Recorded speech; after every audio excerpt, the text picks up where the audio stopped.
మనందరికీ ఈ పాట తెలుసు, సాధుర్ సుందర్ సింగ్ గారు రాసిన పాట.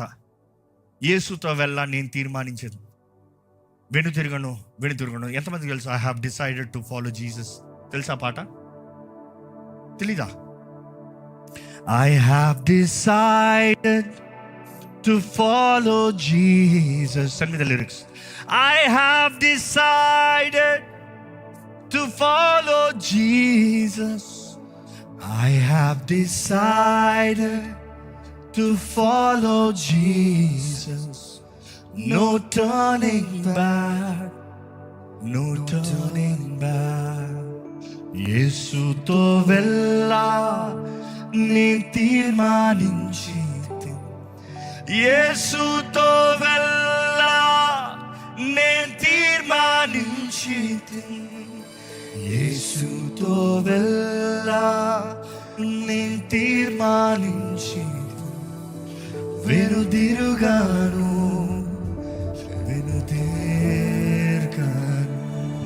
మనందరికీ ఈ పాట తెలుసు అంటే ఇక్కడ తెలియని వాళ్ళు కూడా అక్కడ ఒక మాట సాక్ష్యం చెప్తాను.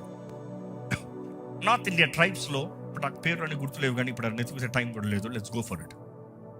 అక్కడ ఒక వ్యక్తి యేసుని సొంత రక్షణగా అంగీకరించాడంట. తన రక్షించబడిన తర్వాత తన కుటుంబం రక్షించబడింది, తన భార్య, తన బిడ్డలు. వారు రక్షించబడిన తర్వాత వారున్న ప్రాంతము ఎంతో కఠినమైన, క్రూరమైన, మనుషులను చంపుతానికి ఏమాత్రం ఆలోచించని వారు. అలాంటి సమయంలో ఆ ఊరు పెద్దకి తెలియజేయబడిందంట, ఈ వ్యక్తిని యేసుని నమ్మేడు ఈ వ్యక్తి అని. బహిరంగంగా ఊరు మధ్యలో, అందరి మధ్యలో పిలిపించాడంట. తన భార్య, పిల్లలు, ఆయన మధ్యలో నిలబడ్డారంట. అక్కడ నుండి ఆ అధికారి అడుగుతున్నాడు ఊరు పెద్ద, ఇదిగో నువ్వు యేసు ప్రభుని నమ్మేవంట, ఇది తగదు మన ఊర్లో. మన దేవుని విడిచిపెట్టి యేసుని నమ్ముతాం తగ్గదు. నువ్వు యేసు ప్రభుని విడిచిపెడతావా, లేకపోతే కఠినమైన శిక్షని కొమ్మంటావా? ఆయన అన్నాడు, నేను ఏమాత్రం భయపడ్ను, నాకు ఏమాత్రం బాధ లేదు, యేసుని మాత్రం నేను విడిచిపెట్టను. ఆయన ఇంకా కోపం తెచ్చుకుని, ఆ ఊరు పెద్ద ఇంకా కోపం తెచ్చుకుని, ఒరే నీకే చెప్తాను, నేను అర్థం కావట్లేదా నీకు?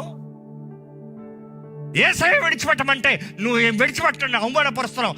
యేసును విడిచిపెట్టకపోతే నీ పిల్లల్ని చంపేస్తానన్నాడు.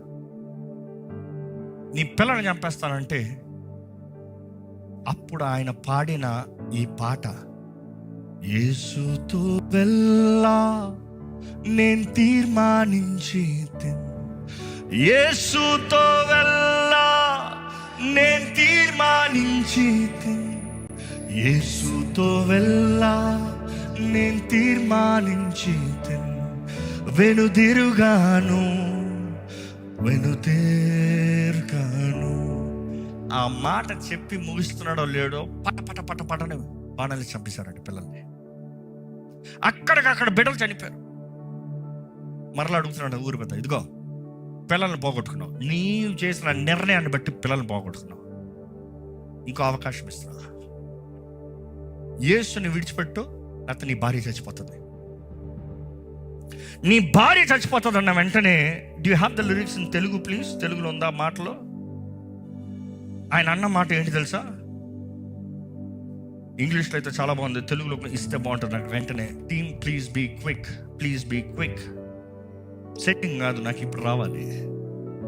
Sensible guys please. సరే ఇంగ్లీష్లో పడతా. దో నన్ go with me still I will follow.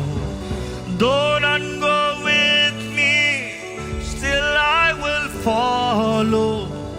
Though none go with me still I will follow. No turning back, no turning back. తెలుగులో, నన్నందరూ విడచినా సర్వం కోల్పోయినా, నన్నందరూ విడచినా సర్వం కోల్పోయినా, నన్నందరూ విడచినా సర్వం కోల్పోయినా, వెనుతిరుగాను, వెనుతిరుగాను, వెనుతిరుగాను. నేనెన్నాడు ఆ మాట చెప్పి ముగించేటప్పటికి తన భార్యను బాణంతో కొట్టి చంపేశారంట. అధికారాన్ని అంటే ఒరేపించోడా, కనబడని దేవునికి కనబడని బిడ్డలను పోగొట్టుకున్నావు, కనబడని దేవునికి ప్రేమించే భార్యను పోగొట్టుకున్నావు. ఇదిగో నీకు చివరి అవకాశం ఇస్తా, ఆ దేవుని విడిచిపెట్టు. నీకు కావాలంటే మా ఊరు ఉన్న మంచి అమ్మాయిని ఇచ్చి పెళ్లి చేసి మరలా నీకు బిడ్డలు కనేలా చేస్తా. ఆ దేవుని విడిచిపెట్టు, నువ్వు బ్రతుకుతా లేకపోతే నేను చంపేస్తానంటే ఆయన చివరికి పెట్టిన మాట ఏంటి తెలుసా? సిలువ నా ముందు, లోకం నా వెనుక. సిలువ నా ముందు, లోకం నా వెనుక. సిలువ నా ముందు, లోకం నా వెనుక. వెనుతిరుగాను, వెనుతిరుగాను, వెనుతిరుగాను నేనన్నాడు. ఆ మాట చెప్పేటప్పటికి ఆయన కొట్టి చంపేశారు. ఆయన కొట్టి చంపేస్తా అనుకున్నారు. అయిపోయింది, పేడ వదిలిపోయింది, ఈ క్రైస్తత్వం పోయింది, ఈ గోల పోయింది. ఎవరి దారిలో వాళ్ళు వెళ్ళిపోయారంట. ఆ ఊరు పెద్ద కూడా ఆయన దారిలో ఆయన వెళ్ళిపోయాడంట. ఎందుకంటే ఆయనకి ఈయన నో చెప్పిన ప్రతిసారి రగులుకుంది కోపం, ఆయాసం అధికమైంది. ఆ ఉద్రేకం చంపేయి చంపేయి చంపేయి చంపేయి అంటూ చంపించేశాడు. కానీ ఆయన తిరిగి వెళ్ళాడంట. ఆ రాత్రి నిద్ర రావట్లే. ఎందుకు ఒక వ్యక్తి కనబడని ఆ దేవుణ్ణి అంత నమ్మి కనబడి తన సొంత బిడ్డలు కోల్పోయాడు. ఏంటి అది? ఆయన అంత నమ్మాడు, తన ప్రేమించిన భార్యని పోగొట్టుకున్నాడు. ఈయన నమ్మిన దాంట్లో ఏంటో ఉంది, లేకపోతే అంత త్యాగం ఎవరు చేయడు. ఏ వ్యక్తి అంత త్యాగం చేయడు ఊరకే నమ్మిన దానికి? ఈయన నమ్మిన దాంట్లో ఏదో సత్యం ఉంది.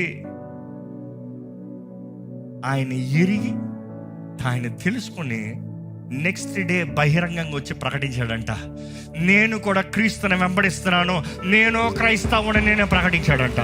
ఆ రోజు నుండి ఆ ప్రాంతం, ఆ ఊరు, ఆ జాతంతా మార్చబడింది. ఆ ఊరంతా క్రీస్తుని వెంబడించేవారుగా మారారు. It took one man's sacrifice. ఆయన మాత్రం రహస్యంగా, నాకు యేసు తెలియదు, పర్వాలేదు నన్నంత మనవలన్న ఉంటే ఎప్పుడుగా రక్షణ కార్యం జరిగి ఉండదు కాదు. ఆయనకి కఠినమైన తీర్పు ఉంటుందేమో. ఎందుకంటే మనుషుల ముందు మనం ఆయనని ఎరగని ఒప్పుకుంటే తండ్రి ముందు సేమ్ డైలాగ్ మనకు వస్తుంది. జాగ్రత్త. ఈరోజు నీవు క్రీస్తుని వెంబడిస్తున్నావా? తెలియజేయి, ధైర్యంగా తెలియజేయి. ఏమైతే ఏమవనే, ప్రభువా నిన్ను విడిచిపెట్టనయ్యా, నేను నిన్ను నమ్ముతున్నాను ప్రభువా.